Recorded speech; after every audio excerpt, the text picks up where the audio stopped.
भाई फरहान साहब सवाल करते हैं, तरावी की नीयत कैसे करें, आराम से समझाएं। भाई फरहान साहब, तरावी की नीयत के हवाले से मैं बड़ी आराम से और तफसील से मुस्तकिल वीडियो बना चुका हूँ, शायद वो आपने नहीं देखी। चलो दोबारा बता देता हूँ। नमाज तरावी की नीयत, कोई भी इबादत है उसके अंदर नीयत शर्त है। इन्नमल आमालु बिन्नियात, के आमाल का दारो मदार नीयतों पर है। तो इसलिए तरावी भी एक इबादत है, इसकी नीयत करना भी इंतहाई ज़रूरी है। अब नीयत कहते किसको है? नीयत दिल के पुख्ता इरादे को नीयत कहा जाता है। दिल के अंदर मेरा पक्का अज़म है, इरादा है कि मैंने तरावी की नमाज पढ़नी है, बस यही नीयत है। बाकी ज़बान से कहना कोई ज़रूरी नहीं होता। शर्त नहीं है कि ज़बान से आप ये अल्फाज कहेंगे तो फिर इबादत होगी, नीयत काबिल कबूल होगी, वगरना नहीं होगी।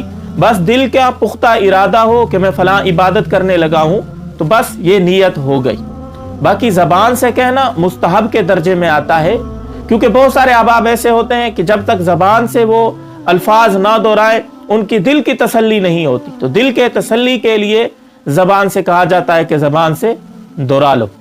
तो ज़बान से कैसे दोहराएंगे? बहुत सारे लोग उलझनों में पड़े रहते हैं, समझते हैं कि बिल्कुल इसी तरह अल्फाज कहने ज़रूरी हैं, आगे पीछे हो जाएंगे तो शायद नियत गलत हो जाएगी। जैसे कि जमात के दौरान बहुत सारे लोगों के पीछे आवाज़ें आ रही होती हैं, ख़ास नियत की थी इस नमाज की, ख़ास नियत की थी इस नमाज की, बार बार दोहरा रहे होते हैं, रिपीट कर रहे होते हैं। यानी गलती हो जाए थोड़ी सी फिर रिपीट करते हैं कि उस वक्त तक इमाम साहब सूरत फातिहा ख़त्म कर चुके होते हैं और इनकी नियत अभी तक नहीं हो रही होती।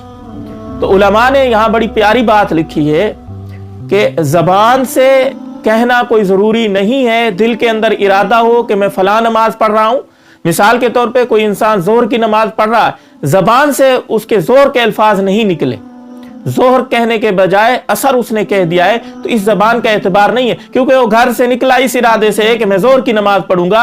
अब नियत करते हुए अल्फाज असर के निकल गए हैं तो इनका एतबार नहीं है। इसलिए इन छोटी छोटी गलतियों की वजह से, उलझनों की वजह से कंफ्यूज ना हुआ करें, परेशान ना हुआ करें। ज़बान से आप जो कह रहे हैं उसका कोई एतबार नहीं है। दिल के अंदर ये हो कि मैं तरावी पढ़ रहा हूँ, मैं फलां वक़्त की नमाज पढ़ रहा हूँ, तो वो नियत का एतबार किया जाएगा। तो तरावी के दौरान भी यही है कि आपने 20 रकत की इकट्ठे नियत कर लेनी है कि 20 रकात नमाज तरावी सुन्नत की मैं नियत करता हूँ, या फिर 2-2 की नियत भी कर सकते हैं। बेहतर और अफजल यह है कि 20 की इकट्ठी कर लें, बजाय इसके कि हर 2 रकत के ऊपर आप कह रहे हो। इमाम साहब आगे सूरत फातिहा ख़त्म करके आगे चले जाते हैं, हम पीछे नियत कर रहे होते हैं। तो बेहतर और अफजल ये है कि 20 रकत की इकट्ठी नियत कर ली जाए कि 20 रकत नमाज तरावी सुन्नत की मैं नियत करता हूँ। औरतें घर के अंदर पढ़ेंगी तो वो यही नियत करेंगी। मर्द हज़रात मस्जिद के अंदर जमात के साथ पढ़ेंगे, बस इमाम की नियत कर लेंगे कि पीछे मैं इस इमाम की। अगरचे मैंने मुस्तकिल वीडियो बनाई थी, इसके बावजूद बार बार लोगों के सवाल आ रहे हैं कि नियत की हमें सही समझ नहीं आई।